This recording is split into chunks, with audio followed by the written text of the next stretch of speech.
everybody please try to find a seat. Tables up here. Yep. If everybody could just move up to the front, please. Find a seat or a place to stand where you can hear me. You'll only be here for a few minutes because you're going to move around the whole meeting.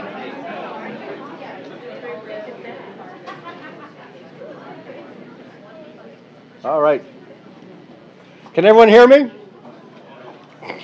Watch it there. I am Mayor Bob Conley, and I want to welcome you to our Green Forum in a night when it would be so easy to stay home and sustain our body heat.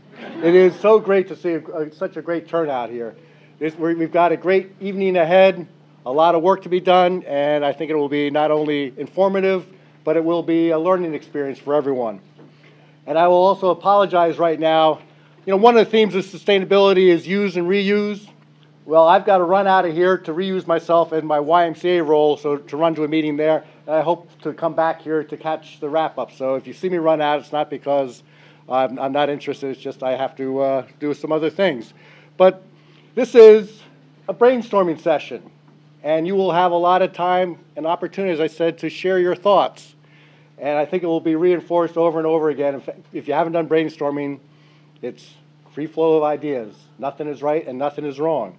We just want to capture these ideas, and we never know where they might lead to. As we pick this site, this is a great spot to be.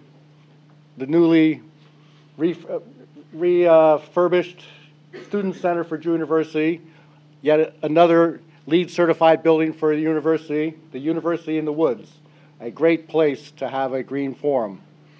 And I want to thank all the volunteers that put this event together. This is always, as I've talked often about the volunteers in Madison, you often only see the tip of the iceberg, and there's an army of volunteers that got this together. But our committees that put it together, the Shade Tree Management Board, our Open Space, Recreation, Historic Preservation Advisory Committee, the Environmental Commission, the Parks Advisory Committee, and our Complete Streets Committee, and of course, Sustainable Madison Advisory Committee, all had a role in putting this night together, and they will be some of those committee members leading the discussions at the various tables.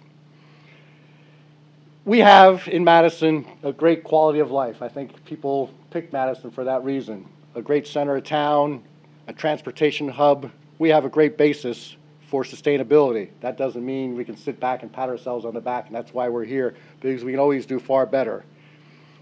And as we look at sustainability, remember the 3 Ps. The people, that's what it's all about.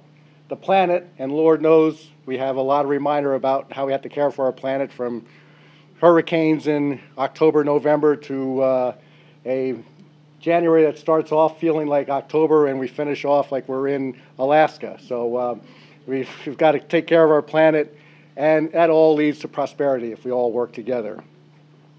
And as I said, we've got a lot to be proud of, assets that we've talked about, but not only the transportation hub, but walkability. We can walk to schools. We don't always do that. We can walk to downtown with a great central downtown. We have bike paths, and I'm proud and to be a bicycling mayor in better weather, and that's what I encourage everyone else to do. I have my little parking spot in the back hallway of Hartley Dodge, and it's a good way to get around. And again, we should be proud of the fact that we are already a sustainable community with the bronze level, one of 114 in New Jersey. So as we go forward, I told you you're going to open up your minds, share your ideas, and this will go through the council, go through the committee members, the various committees, and we will come up with a great plan to make Madison a far more sustainable community. It's something to be proud of, and we'll also move up from the bronze level, higher levels. I want to introduce our next speaker, one of our great Madison volunteers, wears several hats. Officially his hat tonight, I guess 2 hats tonight, is representing Drew University, our host, but also a longtime member and chair of our Shade Tree Management Board, and also a planning board member, Mike Kopis.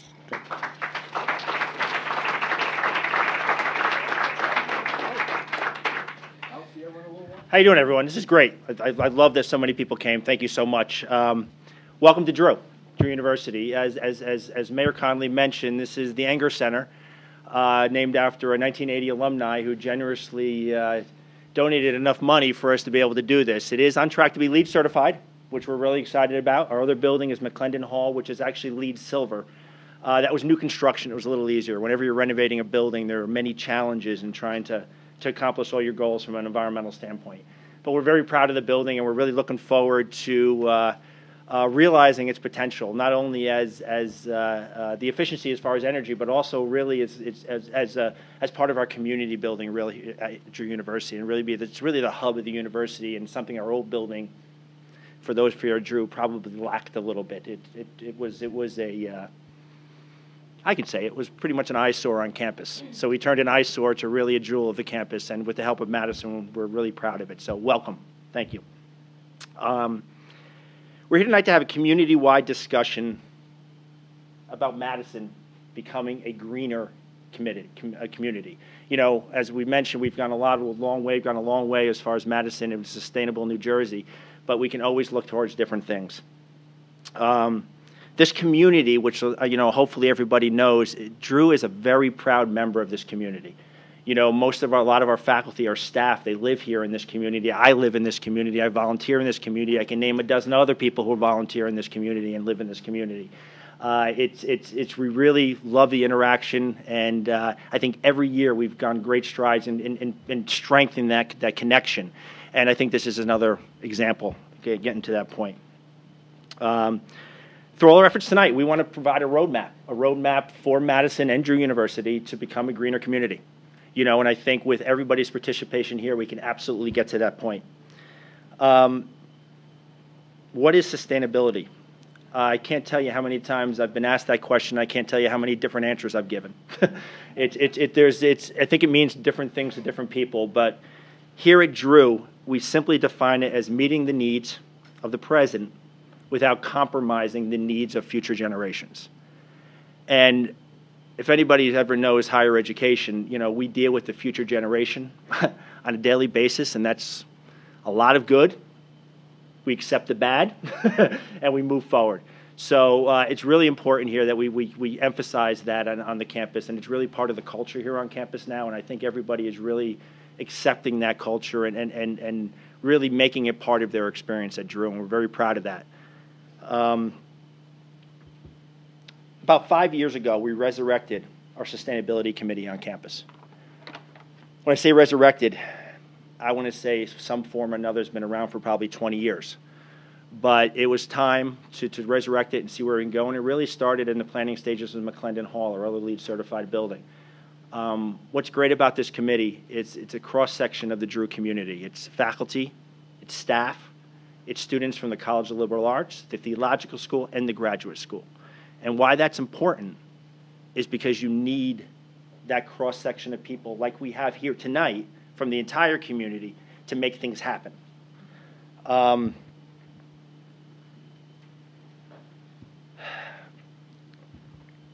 know, change, somebody said this to me a long time ago, and actually a mentor and a friend of mine, you know, and it's something that's simple and it's easy, but it's relevant here today, and it's change.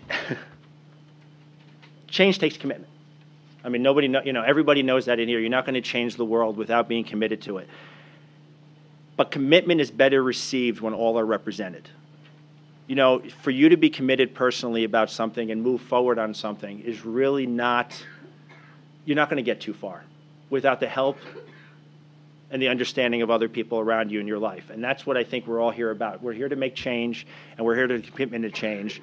And to have so many people here is just a tremendous accomplishment and a tremendous sentiment to what everybody's thoughts and mission is in Madison.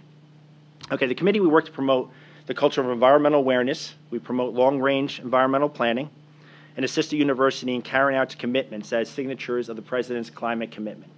As signatures of the President's climate commitment, which is a university initiative, we have pledged to reduce our carbon footprint every year with the goal of being climate neutral by 2035. Correct, Tina?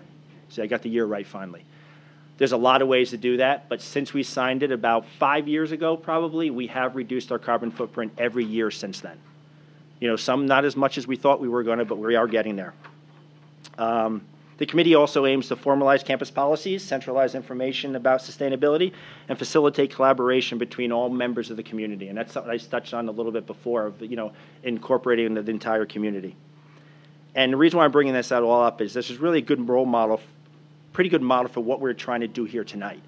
The sustainability committee that we formed here at Drew has been tremendous in moving things forward. And you need a leader, you need people, you need the community to move things forward, and I think we really can move forward with what we have here. Tonight's discussion actually started back in Bottle Hill Day in October, the simple survey conducted by all the groups that Mayor Connolly mentioned before. The results showed that Madisonians find many green issues extremely important, like everybody here understands: recycling, safe streets, tree protection and tree care, energy efficiency, safe playing fields, open space, environmental education, renewable energy, which is always near and dear to the Drew University's heart and research. We're always looking for alternative ways to power our campus, and water conservation. Others mentioned were obviously the community gardening, composting, public transportation access, and alternative energy buildings. For tonight, we've grouped Madison's green concerns, taken all that as ideas from that survey, into 3 buckets: green spaces, getting around Madison, and greening homes and businesses. Melissa Honahan, Chair of Open Space, Recreational, Historical Preservation, and Everything Madison, is going to lead us through tonight's forum. But again, thank you again for helping us make Madison better. Thanks for coming.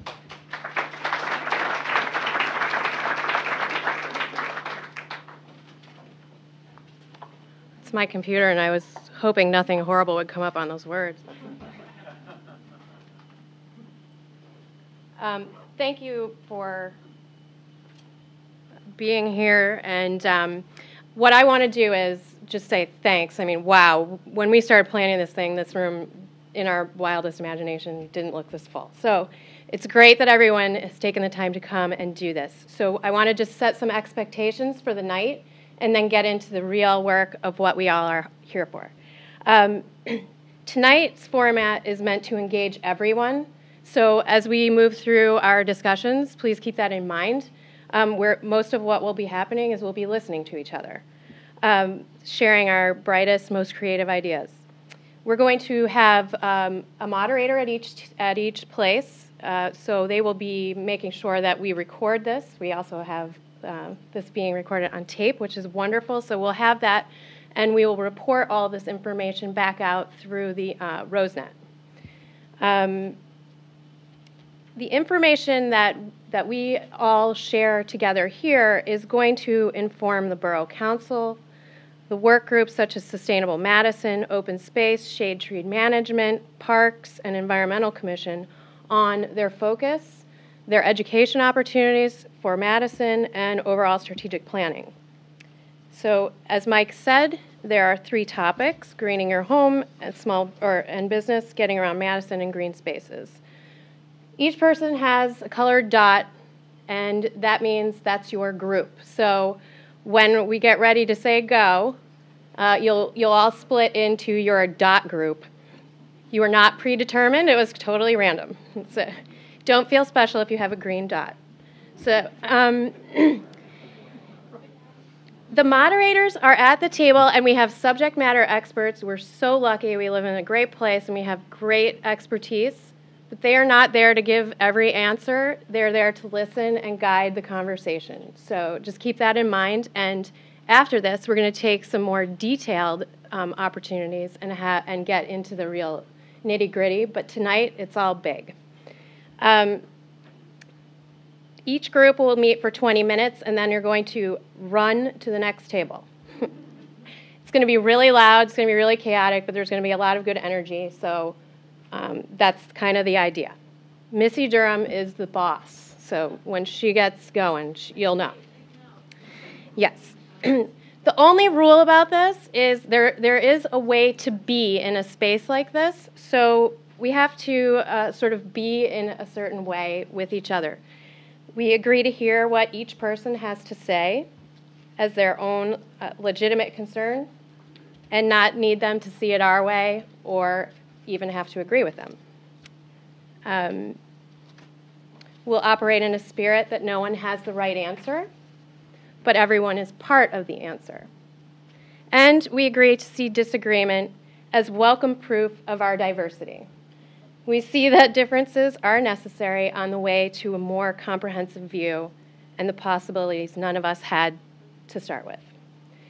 So, with that being in our minds, I'm going to put the questions up on the screen. So at each table, when you have your discussion, you'll be going through kind of the same discussion, but on a different topic. So I'm almost afraid to say the next thing. All the green dots go over to table 1. All the yellows stay in the middle, and all the reds go onto this side of the room. And because we have so many people, we're going to split into 6 groups, but start there.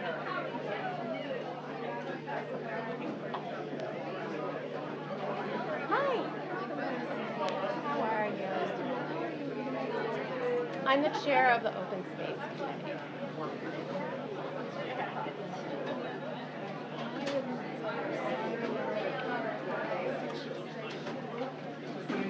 You can, or you can just go around if you want. I mean, it's going to be pretty, it's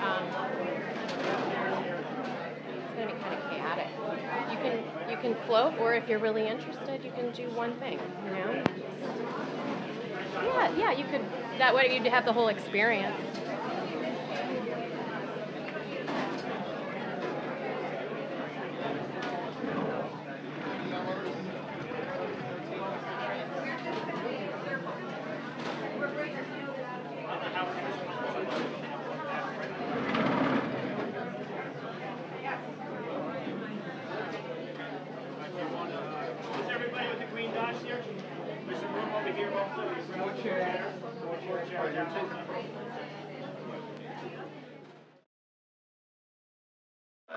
A lot of places you have to drive everywhere to move everything. Comparatively much more accessible.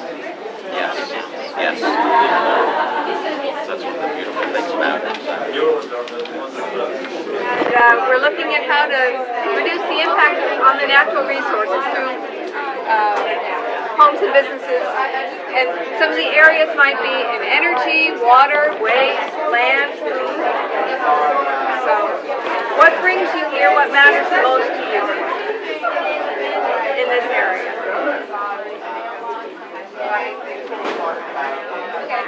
So I think a free store would be really cool. It should be like a yard sale, but you don't actually get money, which, okay, so that's not fun, but maybe we get something like somebody else doesn't like. They're both free to County, Stop and Swamps in New York City, and at least the concept's been going around, but you need to take care of legal liability.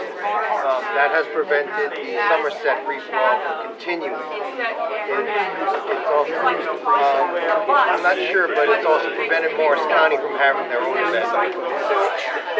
I don't know. I guess what we are lacking is enough poets right now to make that happen. But the places available, the kind of overthinking. Again, I'm going to mention these interests and abilities of the idea that you had, because first of all, it is I like it enormous because boom if let's say there is some starting point. that we have those older Okay, residents I in am in town Madison. still paying taxes This is the and beginning keeping of our my journey schools. through the Okay, we're gonna have our first report out. Here, yeah. Getting around Madison. Hello. Is this one on? Oh, okay. Okay, we get to go first, so the other group can't steal any of our ideas, right? We had pages and pages on this topic, some fabulous ideas, and I hope that we summarize them well. So the 3 sort of general buckets are, the first one is safe routes around Madison, and that includes walking and biking. It includes promoting more walking and biking, but at the same time, there's a lot of concern around safety for more walking and biking and other physical barriers and the need for traffic calming. And also certain streets kept coming up in all the discussions as problem areas, so we'll address that later. The second theme that kept coming up was a very strong interest in ride sharing. And that included ride sharing with commuting, more carpooling to school, more walking school buses to school, ride sharing to get downtown, and the use of technology to communicate that you may need a ride. And there was a lot of discussion around apps that are out there where you can plug in your number and say, I want to get from A to B, and you can find other people that could potentially share that ride with you, and also getting your kids to school and things like that. So there's definitely an underpinning of use of technology.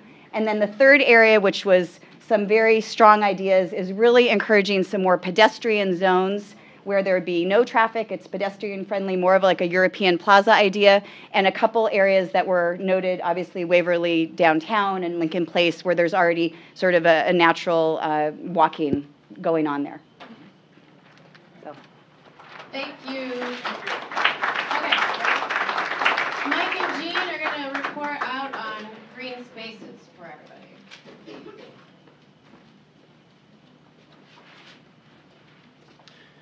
Hi, everyone. It seemed like with the groups that we had two different groups, obviously, the green spaces. And what's interesting is when we got together, Gene and I, at the end, there was very defined reoccurring themes, which is always nice to hear because everybody has the same opinion. One which was very interesting was education, and that's really in two ways. One thing is nobody knows, I'm generalizing, where our parks are, what the parks are, and what to do in the parks. I'm being totally honest here, and I think that was the major theme. They looked at the map and really looked at names on parks and identified and said, I have no idea that was there. So obviously education by Madison and the Parks Advisory Committee, where the parks are, what the different uses are, is a big part of, I think, what we have to look at moving forward. One of the things is the maintenance of the parks. I think a lot of that had to do with the recent storm, though. You know, a lot of the parks are a little bit of a mess right now from the trees. Make the parks a reason to go to the parks. Now, as we have a lot of little pocket parks and this and that, what's your reason to go there? Is it just walking in front of a park? I'm making up a park here, Cole Park or whatever, sitting there, and you look around. There's not a bench. There's no place to hang out. You know, not specifically Cole Park. You know, there's not really a reason to go there. So is there a way for reason, whether it's special days, bocce day at whatever park, or an art festival, or have artwork somewhere, just a reason to get out with the parks.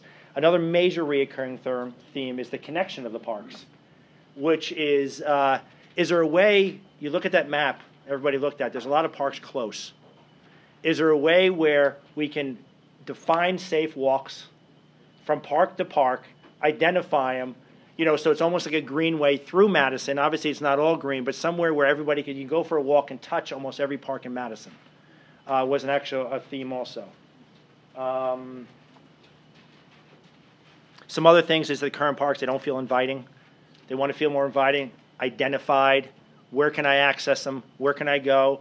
And another thing that came up too is identifying what can be done at the park, similar to what the county park system does, either through icons. This one might be good for hiking or passive recreation. This one might have picnic facilities. This one, and being able to advertise that and make it available to the entire Madison community on a handy basis, on the website, a map somewhere, or something to say, where do I go when I want to have a picnic? Where do I want to go when I want to have a hike? Where do I want to go when I want to throw the Frisbee? And identify parks that can handle that. The education angle, I just want to extend that. In addition to where the parks are and what they're used for, people want to know also, what are all the organizations that maintain or work on the parks? What's the Shade Tree Management Board? What's the Parks Advisory Committee? You go down the list, and some people know about some of them, they don't know about the other ones. So when it gets to education, the people want to know also what these organizations do, okay? The extension of the park paths, which Mike mentioned, it was also linking it up to Florham Park or the surrounding towns, so we just don't, end at our borders. We can somehow find a bike or walking path that go into the surrounding towns. And again, I would reemphasize, people want the parks to become useful community places, reasons to go to them, not just for the recreation portion of it, but for the passive portions of it also. So I think that's the theme that we have to work on. Okay? Thank you. And we have greening homes and businesses. Betsy? Okay. Yeah.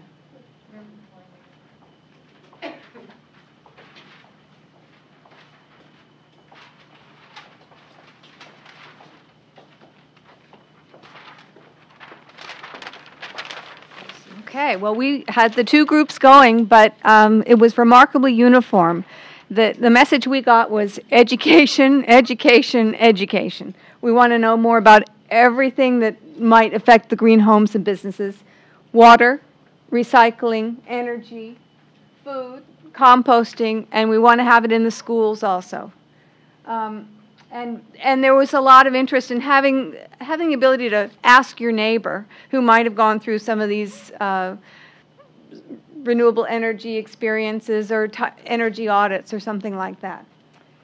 In the category of energy, which of course is very important, especially with having our own utility, the topic of renewable energy came up every time, and it was to deal with renewable energy for the Madison utility and for homes and businesses, to make it easier to have access to renewable energy, to encourage policies that encourage efficiency, audits that other areas have, and then in terms of water, having policies that encourage conservation and, again, education in that area. And we talked a lot about recycling, composting, ways to reduce waste, divert it from your trash can to other places, whether it's reused by someone else or it's kitchen waste and it's composted or it's just donated. So that's what I have. Yeah. Pretty much. So a lot of the same things that come up in other areas, there's a lot of overlap that starts to happen. So the idea that businesses want to connect. Residents and businesses want to connect to the larger issues. A lot of these issues came up in other areas, so we're beginning to see all the themes are beginning to connect. So it's just a matter of finding how to connect those dots and how to get education. And we found a lot. Education was huge. People want to know where to get information, how to share it, question and answer kind of forums. Right. So we, I guess, we'll see. We need to figure out where we're going to go from here. If Margaret Mead had come tonight, I think she would have said, never doubt that a small group of thoughtful, committed citizens could change Madison. Indeed, it's the only thing that ever has. I think we have a community of environmental advocates. So to keep the conversation going, we're going to probably need to pull together some task forces to look at these areas. So if there's something that ignited your interest here tonight, on your way out, will you just write it down by your name, sign in, and that way so we can start getting some groups to focus on this. And we will be writing up the notes from this evening and putting the follow-up on the Sustainable Madison page on the RoseNet website. And I will invite the mayor to come up. But thank you for being part of this. Residents and students and the council and mayor and the administration. And I especially want to say thank you to the very committed team that set this up. Melissa Honahan, Missy Durham, Jean Krakovia, Nancy Bruce, Ellen Cranefus, and Heather Shepard. I just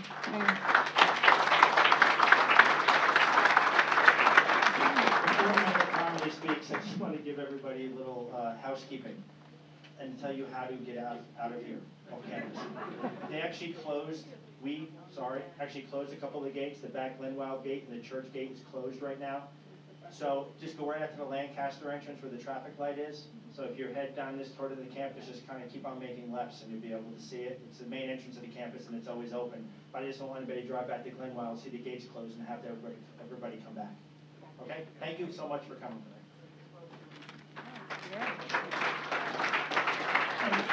Just very quickly, as I pointed out to Mike, it's very important before Mayor gets in front of a microphone that you know how to get out. So I thank you for doing that. But again, I just want to, all the volunteers, I know Betsy mentioned names, but please raise your hand for a second. This was tremendous.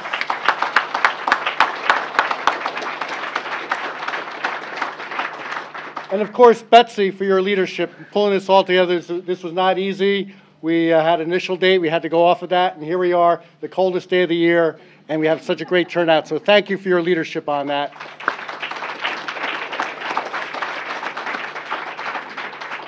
course, thank you for Drew University for hosting this. Your hospitality, you are such part of our community, so thank you so much.